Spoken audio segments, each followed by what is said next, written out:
Hey everyone, welcome to the Veilers channel. Today I'll show you how to fix a non-working Steam overlay. First, open Steam and go to Settings. Select In-Game and ensure this option is on. Also, check that your hotkeys are set correctly. Then go to your library and find the game you need.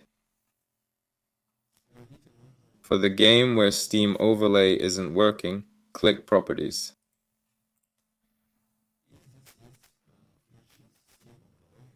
There's an option to enable Steam Overlay. Make sure it's on.